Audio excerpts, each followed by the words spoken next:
10th class की biology में हम लोग पढ़ रहे थे ह्यूमन डाइजेस्टिव सिस्टम। उसको बताया गया था कि ह्यूमन डाइजेस्टिव सिस्टम 2 पार्ट से मिलकर बन रहा है।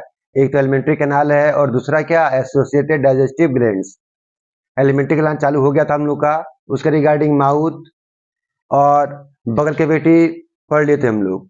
बगल कैविटी में टंग की बात आई थी, ठीक ना, प्लेट की बात आई थी और टीथ की बात होनी थी, ठीक ना। तो देखेंगे हम लोग human teeth. Human teeth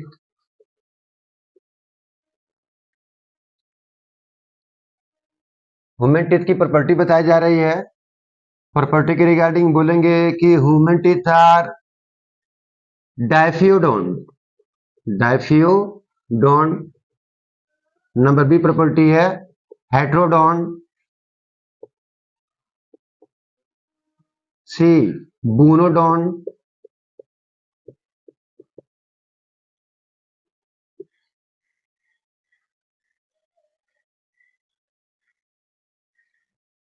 थीकोडोन।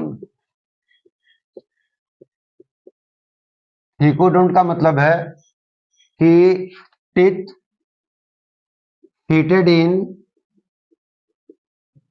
bony socket of jaw। Thecodont type of teeth का मतलब है कि दांत जबड़े में बने हुए बोनी सॉकेट में क्या होगा, इम्बेडेड होगा, ठीक ना। बोनोडोन का मतलब है teeth having cusp. Having cusp. Incisor और केनाल में तो नहीं, पर प्री मोलर में और मोलर में देखा जाए टच करके तो दांत सेंटर पे कुछ धसा हुआ है और अपने चारों कॉर्नर पर कुछ उभरा हुआ है। उस उभार को क्या बोला जा रहा है, कस्प, ठीक ना। कहने का सेंस ये है कि आप अपना मोलर और प्री मोलर देखिए, आप लोग कॉर्नर पर कुछ उभरा हुआ नजर आएगा वो, और बीच में कुछ धसा हुआ नजर आएगा। टच करके महसूस हो सकता है, चाहे शीशे में देखना पड़ेगा तब महसूस होगा। हेट्रोडोन का मतलब है different type of teeth. Different type of teeth. Teeth जो है डिफर टाइप के, भिन्न भिन्न तरह के दांत है। ये भिन्न भिन्न तरह के कौन से हैं दांत जी, हमारे 4 ढंग के दांत हमारे यहाँ हैं। Incisor,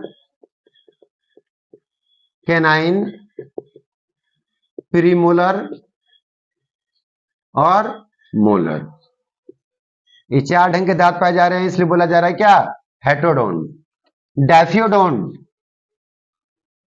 2 set of teeth. पूरे लाइफ स्पेल में 2 ढंग के दांत पाए जाते हैं। वो कौन कौन से दांत है जी, एक तो है हमारा मिल्क सेट। मिल्क सेट और एक क्या है जी, परमानेंट सेट। Permanent set. ये 4 प्रॉपर्टी बताई जा रही है ह्यूमन टीथ की। Human teeth is diphyodont, mean 2 set of teeth during whole life span. First one is milk set, जो साल 6 महीने के बाद इलाज होना चालू होगा, और लड़का या लड़की जो 8-10 साल के होंगे तब तक का 7-8 साल तक का सब दांत गिर जाएगा। और कौन जम जाएगा जी, परमानेंट। ये परमानेंट टीथ उसकी जिंदगी भर रहेंगे, और ये ओल्ड एज में सेनेसिस के टाइम में क्या होगा, शेड ऑफ होगा। हेट्रोडोन का मतलब है कि different type of teeth. Incisor, canine, premolar, molar. Incisor cutting के लिए आता है, इंसीजर कटिंग के लिए आता है। सबसे फ्रंट में जो दांत है इंसीजर है। साइड में आ रहा है canine, sharing of food. Food को शेयर करने के लिए, चीरने के लिए, जो कि कार्निवोरस एनिमल्स में काफी डेवलप होता है। और प्रीमोलर और मोलर क्या है, फूड को ग्रिंड करने के लिए। फूड को ग्रिंड करने के लिए। ये डिफरेंट डिफरेंट टीथ है। हेट्रो मतलब डिफरेंट डिफरेंट, डोंट मतलब टीथ। बोनो मतलब कस्प, डोंट मतलब टीथ। इसको कस्प कहा जा रहा है। प्री मोलर और मोलर को देखेंगे तो उसका कॉर्नर पर जो हिस्सा है उभरा हुआ है, और सेंटर में जो हिस्सा है क्या, धसा हुआ है। Thecodont, teeth fitted in bony socket of jaw. ये प्रॉपर्टी हो गई। अब यदि दांत को देखा जाए, यहां पर डायफ्यूडोन के रिगार्डिंग मिल्क सेट के लिए फॉर्मूला भी आता है। उसे हम क्या बोलते हैं, डेंटल फॉर्मूला। क्या कहते हैं हम लोग जी, डेंटल फॉर्मूला। डेंटल फॉर्मूला किसके लिए, मिल्क सेट के लिए देखा जाए, मिल्क सेट के लिए तो क्या मिलेगा, 2 1 0 2। ये इंसीजर है, ये केनाइन है, ये प्रीमोलर है और ये मोलर है। 2/2, 1/1, 0/0 एंड 2/2। इसे 2 से मल्टीप्लाई करेंगे तो कितना 20 टीथ हो जाएंगे। ठीक है जी। 1/2 का शो किया जा रहा है, ऊपरी जबड़े का शो किया जा रहा है और नीचे जबड़े का शो किया जा रहा है, और 2 से मल्टीप्लाई करके पूरे जबड़े के बारे में जान ले रहे हैं। 20 दांत होंगे। ठीक है जी, जिसमें कुल मिलाकर 4 इंसीजर, 2 कैनाइन, प्रीमोलर बिल्कुल भी नहीं, और मोलर 4 होंगे। डबल करना पड़ेगा ना जी हम लोग को। ऊपरी जबड़े में 4 इंसीजर, नीचे जबड़े में 4 इंसीजर, ऊपरी जबड़े में कुल मिला के 2 कैनाइन, नीचे भी 2 कैनाइन, ऊपरी जबड़े में 4 मोलर और नीचे जबड़े में 4 मोलर। और यही यदि किसकी बात हो जाए, परमानेंट सेट की, परमानेंट सेट की बात हो जाए तो वो होगा इंसीजर के लिए, कैनाइन के लिए, प्रीमोलर और मोलर के लिए देखा जाए तो 2 एक एक ही रहेगा। ये 2 प्रीमोलर गुणे 2 बराबर क्या हो जाएगा जी 32।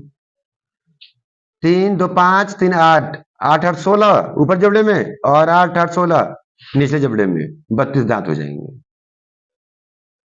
ठीक है जी। टीथ का स्ट्रक्चर, टीथ का स्ट्रक्चर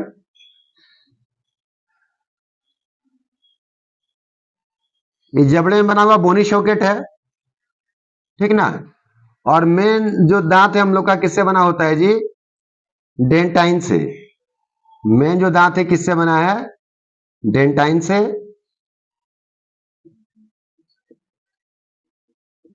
डेंटाइन ये दांत का मेन पार्ट हो जा रहा है। जो बोन लाइक मटेरियल है, डेंटाइन के सेंटर में, डेंटाइन के सेंटर में पल्प कैविटी पाया जा रहा है। पल्प कैविटी जो भरा हुआ है जेलेटिनियस मटेरियल से, जिसको क्या बोला जा रहा है, पल्प। ठीक है जी। पल्प में बहुत सारे nerve cells, blood vessels provided किए गए हैं। ब्लड वेसल्स, कैपिलरीज कहना चाहिए, कैपिलरीज, ब्लड कैपिलरीज, और नर्व की सप्लाई दी गई है। ठीक है जी। पल्प कैविटी का इंटरनल तौर पर जो लाइनिंग हुआ है, वो लाइनिंग हुआ है एक खास ढंग के सेल से, उसका नाम है ओडोंटोब्लास्ट सेल।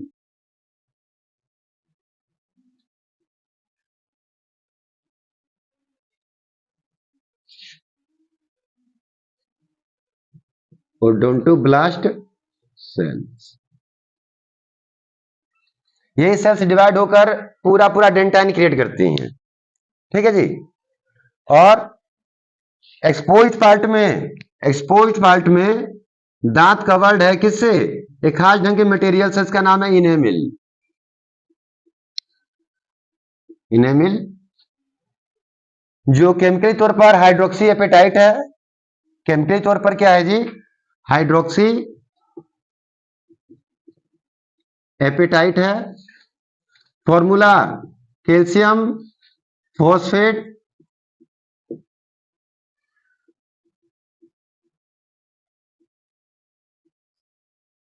यूं कहना चाहिए कि बेसिक कैल्शियम फॉस्फेट को बोल रहे हैं हाइड्रोक्सी एपेटाइट, उसी से बना हुआ इनेमिल। इनेमिल हमारे बॉडी का सबसे कठोर, इनेमिल हमारे बॉडी का सबसे कठोर और शाइनिंग पार्ट है।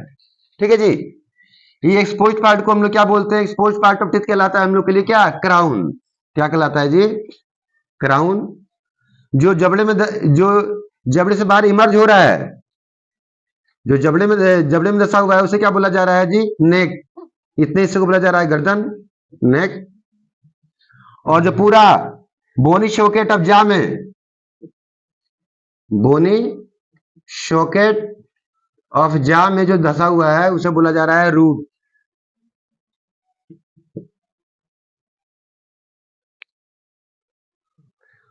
यहां पर शॉकेट, बोनी शॉकेट और टीथ के बीच में एक सीमेंटिंग मटेरियल होता है, एक सीमेंटिंग मटेरियल होता है।